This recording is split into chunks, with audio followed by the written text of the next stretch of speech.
Ah, okay, good. Hello, Ms. Lahvinovich. How are you today? Hello, I'm very good. Thank you very much. How are you? I'm doing well. Thank you for asking. How is the weather in Slovenia today? Is it good? Good weather? Actually, like we have a wonderful last week. It was so warm and we really spent a lot of time outside. Luckily, we don't have restriction how much we can be outside and where we can go. But last few days, it's really rainy weather, but hopefully it will be better next days.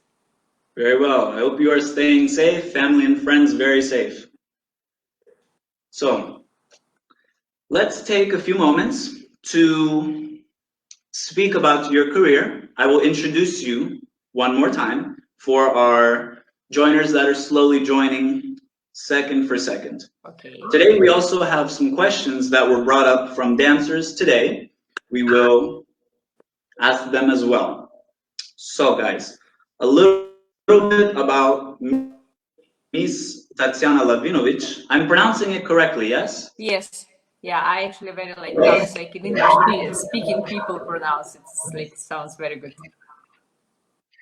Thank you. I'm actually Russian. I was born in Kostroma, Russia, but I was adopted by Italians, so that's why I speak and look Italian.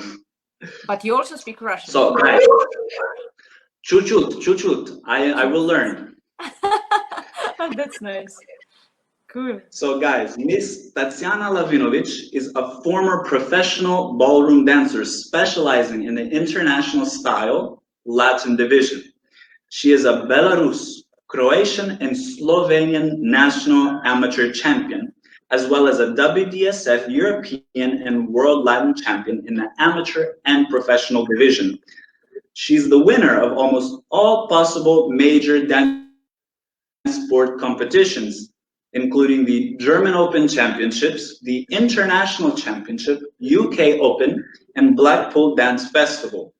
Tatsiana is currently the coach of many top couples, including WDSF 10 Dance World Cup champions in the youth, 10 Dance, under 21 10 Dance, and 10 Dance amateur residing in Slovenia. She is the co-owner, excuse me if I pronounce this wrong, she's the co-owner of the Plesna Sola Diamant Dance Studio. Yes, very good. Bravo. Awesome. Very good. So, guys, let's begin. Miss Tatsiana, how were you introduced to the world of dance? Actually, I think it was pure my mom decision because she always was in love in the dancing and she used to dance also when she was younger. And actually, it's one very interesting story. Yeah. So when I was born, she said that she will throw me in the garbage if I will not dance. Yeah. And my grandmother, because I have like all babies, now I know it for sure. I have a little bit legs on all. Yeah. And my grandmother was watching me. She said, I hope she will walk straightly. Yeah. So luckily, yes, I'm walking straightly and I also went to dance. Yeah. So, and I started very early. I was 6 years old when my mom brought me to the dance studio. And after, actually, thanks to my grandmother, because she was always taking care about me and she was always taking me to the dancing classes. So that's how my dancing career starts. Very well, very, very interesting. Now, when you began your dance career and you had your first coaches and throughout your dance career, what did your coaches mean to you exactly? Yeah, I have to say that it's really a lot, and I think a lot will not describe actually anything. So, for example, Barbara Ambrosch, who was like our first teacher and coach when I moved to Slovenia, I learned from her basically everything, I think, and it's not only about the dancing technique, but she was really example for me. So how to behave, how to speak with the people, how to react to the different things. So the next one, for example, I was lucky to work with Rudy Vermen, Peter Tau, and Peter Maxwell. And I think for me personally, this is really a two genius in the dancing world, completely different, but completely genius, especially in the way, in everything, what they do, how they say, how they see the situation. So I was really mesmerized by them. Also, for example, from Shirley Ballas, yeah, I learned what it means to be self-confidence and what it means to really make a presentation. And I remember that we were pushing ourselves so much in front of Shirley. And it was once we came to the lesson with her, because somehow she always said to us, no, you have to do more. And we want to hear from her so much that is, yes, that is good. And I remember that push myself so much, and I always have this, pointy nails, yeah. So I even scratched my forehead with the nails, yeah, and it was a little bit of blood. And Zora said to me, Tanya, you have a blood. So I just fixed a little bit the hair that she don't see, and we were standing like this in front of her, and she said, and actually it was the first time when she said to us, good, let's start to work on some other things. Yeah. Or for example, Richard Porter. He was, and actually I even asked the permission of my husband to speak to say like this, yeah, because it was before him, it was in front of him. So for me, Richard was just the best man in the world. I just adore everything, how he see the things, what is important for him in the dancing.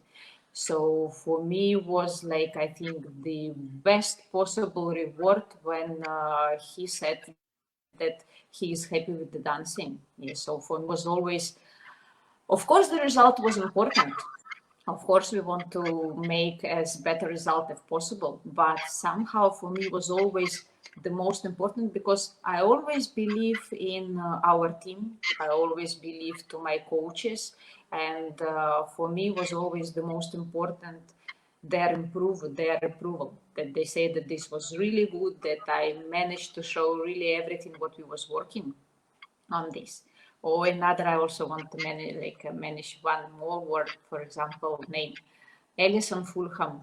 Yeah, she was the most kind and caring person who always making us feel so good. Yeah, and she was explaining all the mechanic like so simply that we really understand that it was always calming us down. Like, and I remember that any problems we have, yeah, we can ask her for everything, and she give us so simple and clear answer, and it was just perfect. Yeah. So the coaches, I'm really happy that I meet all these people in my dancing career, and I really learn extremely a lot from them, and I adore them, what they are, what they are doing, and what they did for me. So you could almost describe them as a mother and father figure. Yeah. During your competitive career, how would you describe a day in your life at the peak of your dance career?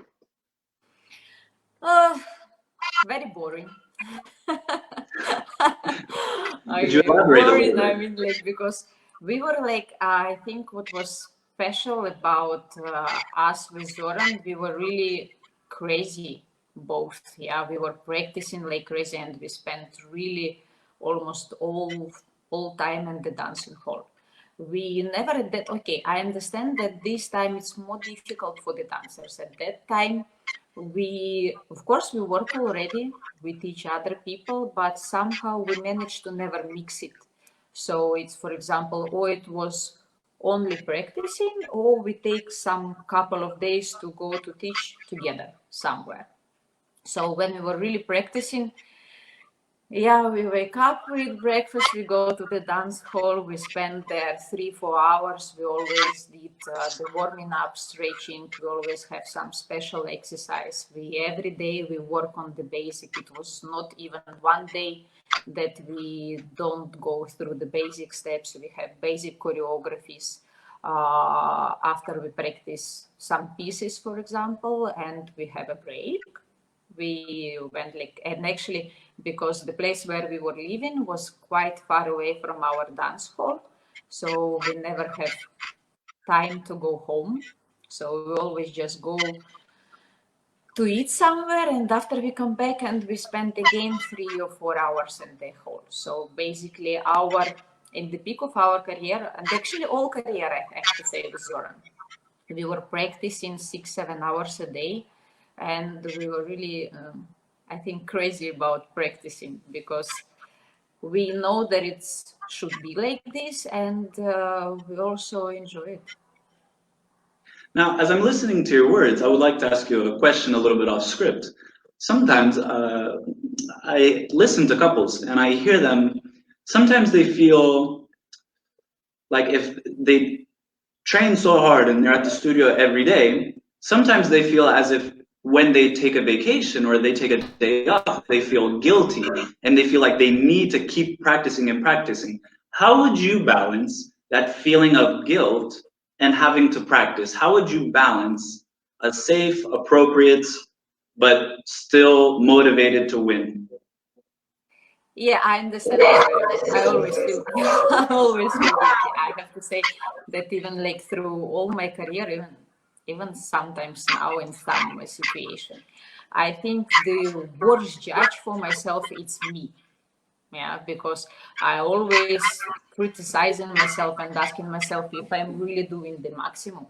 And actually, so yes, I feel guilty a lot of times. But when we were dancing together with Zoran, we almost didn't have vacation. We have vacation 1 week for the New Year, and normally I was visiting my family, so I went to Minsk, and we have 1 week during summertime, and even sometimes, like for example, some years when we didn't have money, so we went to like our friend introduced us, like he gave us a proposition, so we went like a vacation, so it was in Croatia seaside, but in the evening we were dancing in the different hotels in the like night show program.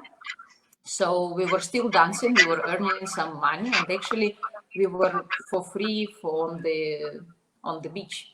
Yeah, so this was mainly our vacation. So we were still, even in the evening, we were still dancing. Wow, very, very committed. Now, let's go to today. What do you see is the biggest challenge that dancers have to face?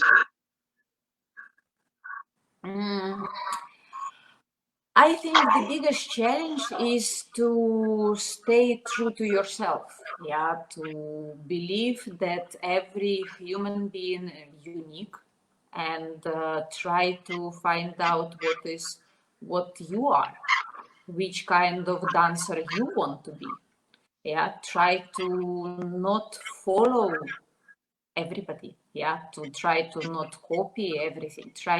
I'm calling this, try to not run with everybody. Yeah, if everybody is running, so don't run together with them. To make your own path. Yeah, yes. Try to be busy with yourself. Try to really discover what dancing mean to you.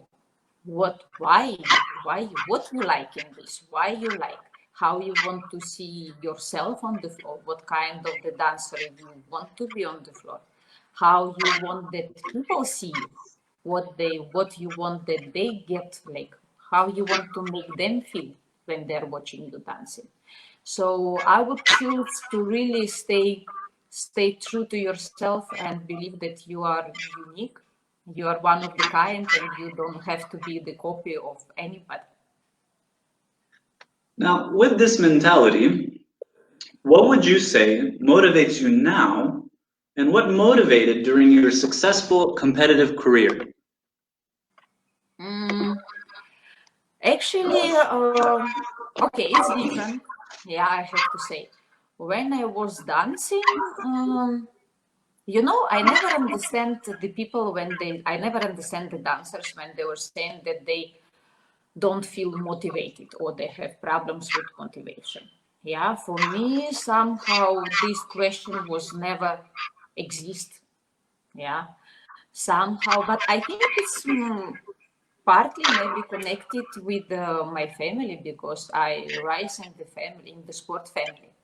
my grandfather was the main coach of Soviet Union for weightlifters, and he raised the Olympic champion, and this Olympic champion made the record, which was unbeatable for many years. Yeah, so somehow from really young age, every time when we go to my grandparents and all the conversation, it was somehow all the time about sport, around sport, how the sportsmen are training. Yeah, for example, I went to the seaside with my grandmother and with his representative team of the weightlifters.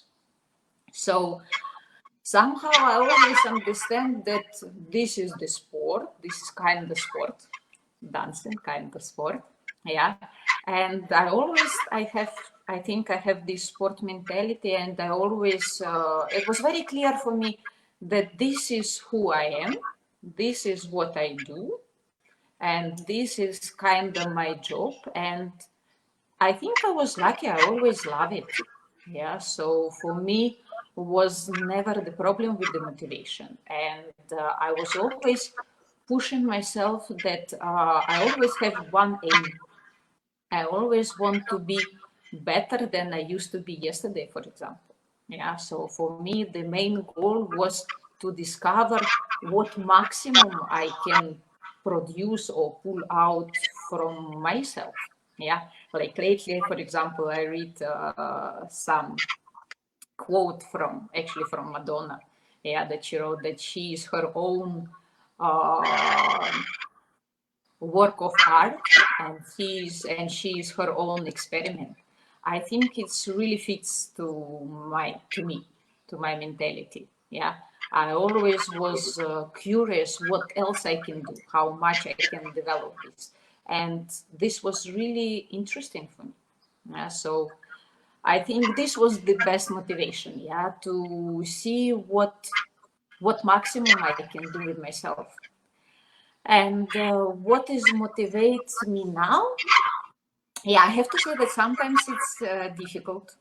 Yeah, but mainly I love our dancing world. Yes, I'm very happy that I am in it. And if somebody will ask me, for example, what the most I love, okay, of course, except my family. Yeah. So the most what I love the music, and to see and to feel how the body can move in the music, how the body can be the music. So it's a lot of time happen also after the competition that I come home and I say to Alexei, my husband, that it was so amazing, it was so exciting, yeah, to see how some people really can move and how they can feel and be able to transmit this feeling to the people. So yeah, so I would say that the love to dance and the love of to dance on the music and express the feelings, emotions, and to be able to say some story with this. This is what is the most motivates me now. Those are some beautiful words. I think a lot of our viewers and a lot of couples in the WDSF would be motivated just by those words. Now, before we go on with the next questions, I would like to say for the viewers, if there are any questions at the end of these questions, we will open the questions to you guys, okay? Now, let's move on. As an adjudicator, when you judge, what is your favorite characteristic to see in a couple, whether it may be standard or Latin, or maybe a characteristic that you see in both styles? Yeah, like both. Okay. I will first start with ballroom because it's much easier for me, because I'm not so, I have to say, yeah, not so deep understanding about all the small Details. things. Yeah. So when I see the ballroom, actually I have to say that I love jazz ballroom. Yeah. Because like for me, that is to see how two body really can express the music and have unbelievable swing and cross the floor, that it looks without like really any effort, without any weight. Yeah, so it looks like gravity is not working on them. Yeah, so this is mesmerizing me, let's say, the most. Yeah. About Latin, yeah, it's also very clear. Yeah, about Latin, also, like I said about this before, I want to see real. I want to see real dancing on the floor. I don't believe in aerobic skills. Yeah, I don't want to see some mechanic aerobic on the floor. I want to see two people who are really communicating on the floor, that they have some dialogue, that they have some emotions, feelings, that they can say something with what they are doing. But of course, yeah, it should be on the good technique and mechanic. Yeah, because let's say I always make, for example, the connection to the belly. So, for example, when we go to theater and we want to look the swan lake, for example, we look the swan lake. Yeah, we know that all belly girls, yeah, all ballerinas, they are doing the bar training every day, every morning. But when we really see the show, we don't see these mechanical actions. We really see the illusion which they are creating. We really see the dance one. Yeah. So I really believe that this is so deeply connected together. Yeah, that if you don't have the right technique and the right mechanic, yeah, if you don't have, let's say, the right tools, I'm watching technique and the mechanic, that this is just a necessary tools for every person to be able to create and produce or say something on the floor. So let's say like this. Very interesting. Now, let's go back a little bit to your competitive career. How did you mentally prepare for a big event? Actually, if I may, how did you prepare both as a judge now and as a competitor back then?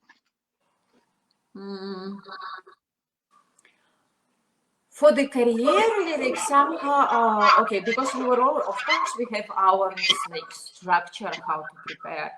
We have some, for example, before, I remember that before Blackpool, for example, we know exactly because, okay, the timetable of the Blackpool rounds was always the same.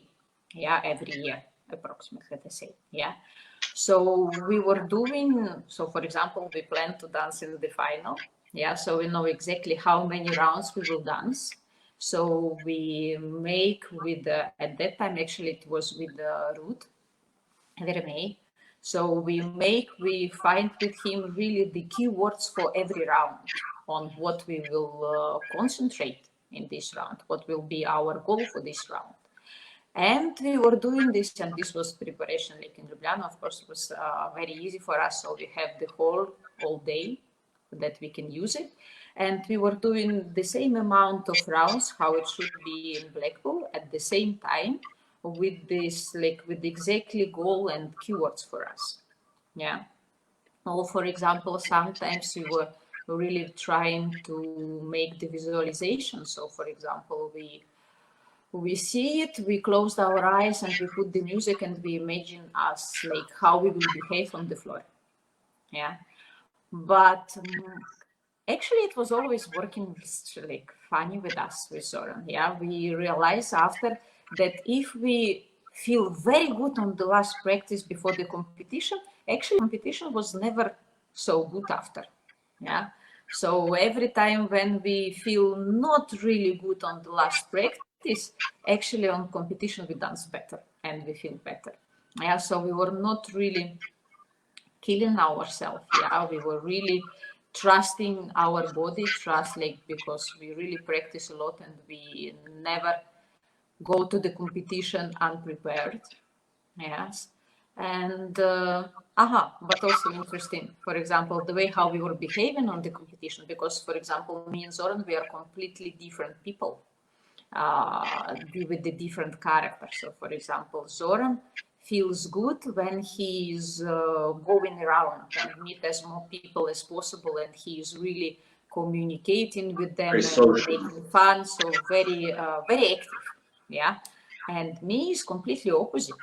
yeah, I have to come to the competition, find my place, peaceful place. Yeah, there is not really a lot of people and not really noisy, and nothing is really disturbing me. So, and we know this about ourselves. Yeah, so actually when we come to the competition, I was in my spot and Zoran just go around. Yeah.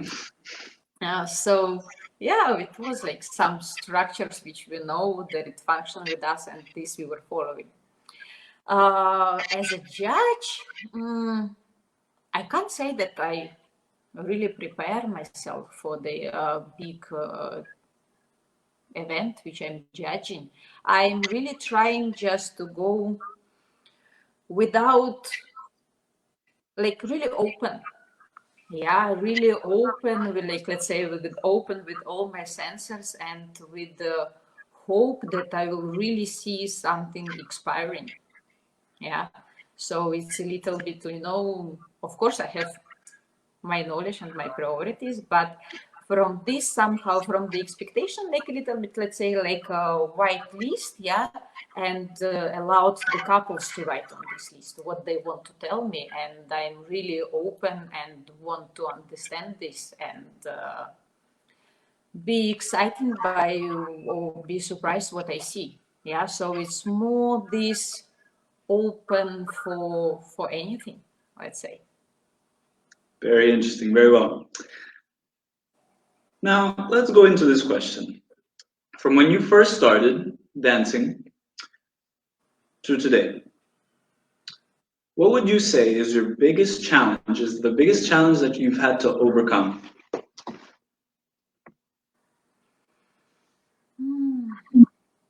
It's not connected. When I was dancing or generally? In generally. From, generally. Yes. Yeah. Generally, yeah, to be a mom. To be a mom and to have a family, I think. Yeah, because I have one friend who knows me for a very long time. Yeah, and even now when I'm posting some videos or photos with my babies, he writes me, "Oh, Tanya, I remember what you were saying to me." And actually, yes, he is right, because I was always saying that I will never be married and I will never have children, because somehow it's like I'm not really a family person. Yeah, from 6 years old, like 6 years old, I was always dancing, and after when I went to school, my school was in one area, I would live in another area, my dancing school was in third area. So actually I was almost never at home.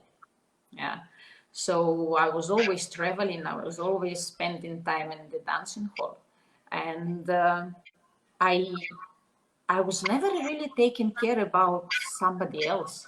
Yeah, I was always taking care only about me, only about myself, only about my dancing, and I never have really long, serious relationship, because somehow it was disturbing the dancing again. Yeah, so somehow it was all my life. Yeah, it was everything about everything was around the dancing, and we have very long dancing career.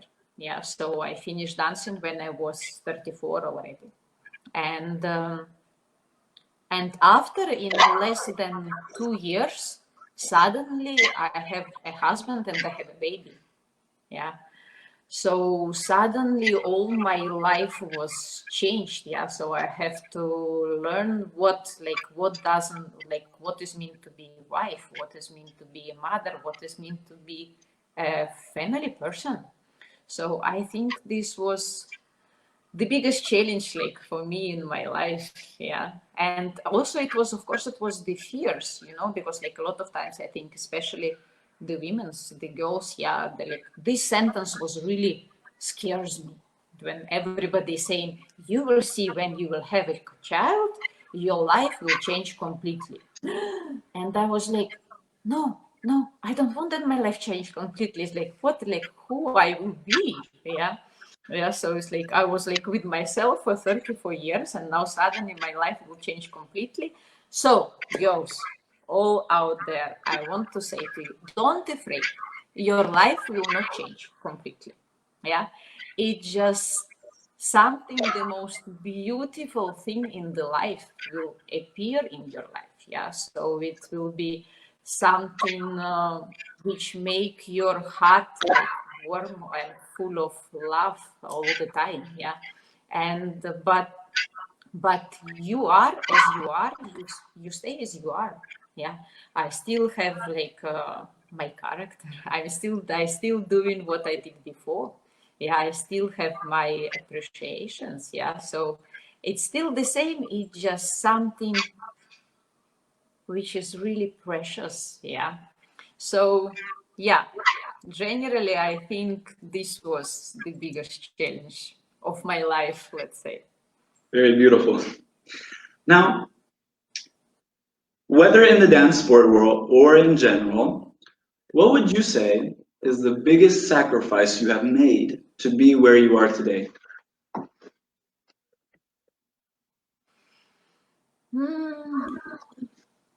I think it's to leave everything in one day and move to Slovenia. Yeah, because I was born in Belarus. I all my life I was in Minsk, and I was 20 years old when I moved to Slovenia. So up to this time, I have my dancing career. It was quite successful.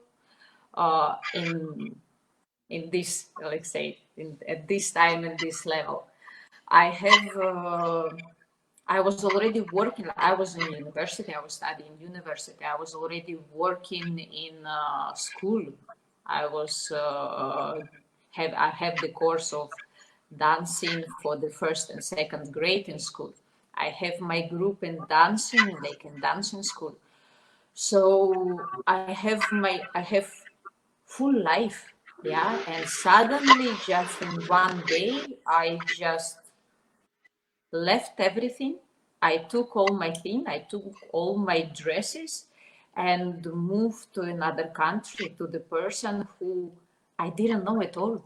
Yeah, I never speak with him, I never actually saw him before, because the how we start to dance with Zoran, it was everything thanks to his coach. At that time it was Branko Bohak. He saw me on one competition, and at that time Zoran split with his partner, and he come back and he say, I saw the perfect girl for you. And Zoran trust him. Like this we were lucky, me and Zoran, because we both very similar in a lot of things. Yeah, we both really trust 100% our main teacher and our coach. Yeah, so Zoran also, he never saw me dancing. Okay, Branko saw me dancing, but Zoran never saw me dancing. So he just believed Branko that I will be the best girl for him, and he invited me to dance with him. So actually we see each other first time in the airport when he come to meet me. So I think this was the biggest sacrifice. Now, if I'm thinking how I really did it, like actually I can't imagine. I don't know, but yeah, at that time, at that moment, I was not even thinking about this. I just say, yes, I go. And of course, it's everything thanks to my mom that she supported and she really tried to do maximum what is possible, and she sent me there. It's beautiful. It's beautiful. I love it. Now, these following questions are from our viewer in Germany, Miss Mira Franz. I hope I am pronouncing it correctly. Now, Miss Mira Franz asks, if you had to choose a dream partner, apart from Zur, and from your description, sounds like he was a perfect match for you, who would you have liked to dance with?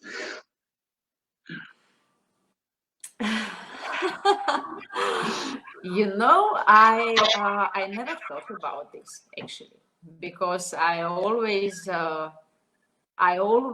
believe that Zoran is really the best possible partner for me, because I'm very difficult person. I'm really difficult, and he will suffer a lot with me. And he was just, but for me, he was the best because he gave me freedom. He was like, we support each other, and I feel that with him, I can do whatever I want, everything what I want. But so actually, I never had a wish that I want to dance with somebody else. Yeah. And if I have to choose, yeah. Okay, so Mira, it's only because it's yeah, it's only because it's you. Yeah.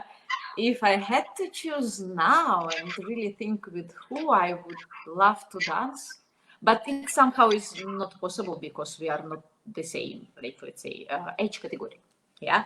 Because yes, of course, I have my favorite dancers, but they used to connect it this what I said, that the Richard Porter was the best man for me in the world. Yeah, and because I really love the way what he's thinking about the dancing. Yeah, what he was teaching me, how I felt myself when I danced with him. Yeah, so I think so. If it would be possible, I will choose Richard. Yeah, Beautiful. and. Actually, yes, of course, I saw a lot of videos when he was dancing, but for me, the most important is not this what I see in the picture, but how I feel because I believe there is only really the possibility to create that two people are really create something special, that they really on the same note, let's say. Yeah, that they really feel something they want to create in one direction. Yeah, so yes, I will choose Richard. Okay, beautiful. Now, Ms. Franz also asks, which female and male dancer or dancers inspire you the most? Yes, a lot. For example, I remember that because when I was a kid, yeah, I was no internet, yeah, and so everything what I was watching, I was watching on videotapes. And my favorite dancer, like my favorite couple, was Vibeke Toft and Alan Torsberg. Yeah, always. I just love it so much. I almost know all the choreographies which they dance. Yeah. Also, for example, Alan Tonsberg when he was dancing with Carmen, and I still remember she has like this curly hair, yeah, and because she was like so wild, like alive, wild and real, yeah, this I like, and so charismatic. Oh, another one.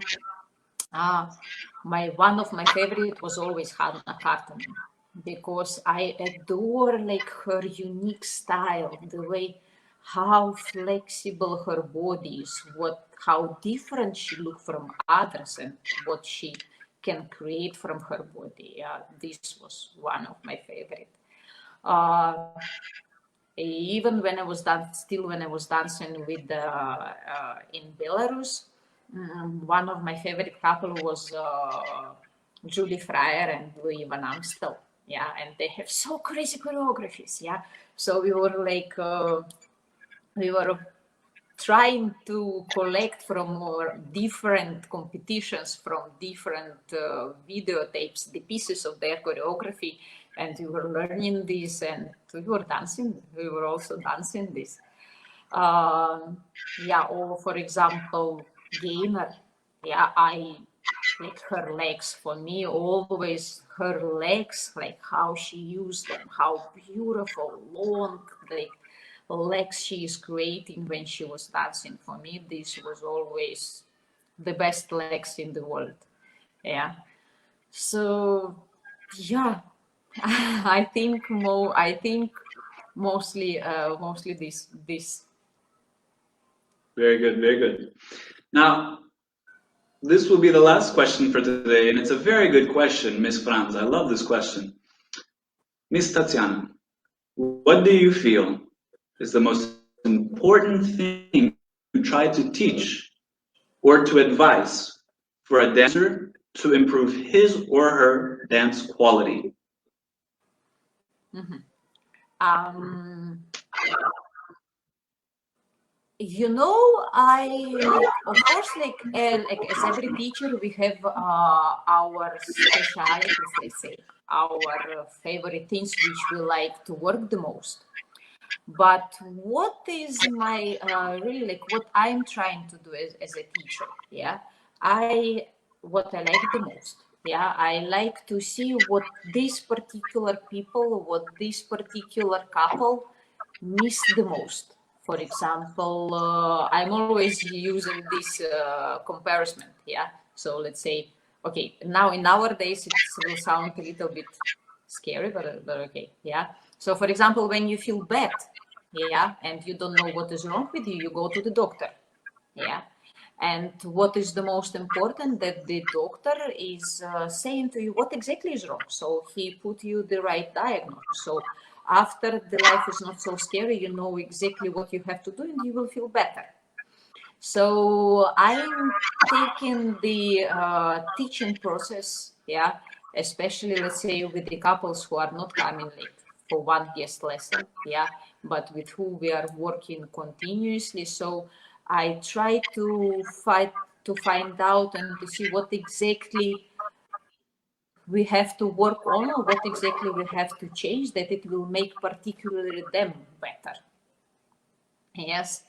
But and the other side is again what I say a little bit before. Yeah, of course, like yes, we have to all the dancers. Yeah, and I was also the same. We have to work on our technique. We have to work on our mechanic. But I think what is the most important, that we have to believe to ourselves. Yeah, we have to believe in ourselves. We have to trust to ourselves. Yeah, we have to believe that you are like. So I'm trying to push every single person to feel himself. Yeah, to answer. Like I like to ask the questions. What do you feel? How? What you want to see? What you want to produce? Yeah. So I like the unique. Yeah, I want that. For example, even when it's 12 couples on the floor, it's 12 different, 24, sorry, yeah, 24 different people on the floor, which are creating 12 different stories, 12 different emotions, feelings. Yeah, there is really something. There is like, I have it was one sentence which I think means for me the most. Yeah, I believe that the dance have to move the people, have to change their thinking. So for example, if I think it's like the old dancers, they reach the goal. If, for example, the people after watching them dance, they go home, and for example, the guy will say, yes, today I have the courage, I will invite her for the date. Yeah. Or for example, some woman will go home and she will think, I want to find the man who will love me the same way how this dancer loves his partner. So this is for me is like, not there is like, oh, it was they dance, they move nice. Yeah. Not only in this way, but it will really make some imprint, let's say, on the viewers, on the audience, that it will push them to feel differently, or to think about something different. Yeah. I think that this is the biggest strength, or we can say the weapon of the dancing. Yeah, that it's not only the movements, and it's not only the steps, and it's not only producing the rhythm with your body on this music. Yeah, it's something more. Yeah, so I'm trying to do this one. Oh, I try to, like, with some people, of course, it works easily. With some people, it works not so easy. Yeah, but I will repeat it again. I believe that we are all different and we are all unique, and I believe that if you enjoy, if they enjoy on the floor, they really love their body. They really love how the body move.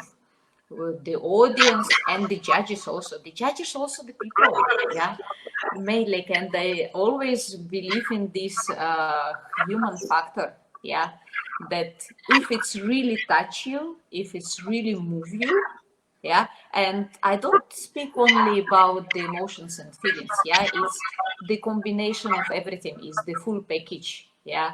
So if it's really unbelievable body skills, yeah, unbelievable control of the body. So because I always saying that it's the most easy to see uh, dying on the floor, yeah. For example, when because when the body is dying, yeah, you don't have stamina and like you start to fall down from your legs, yeah.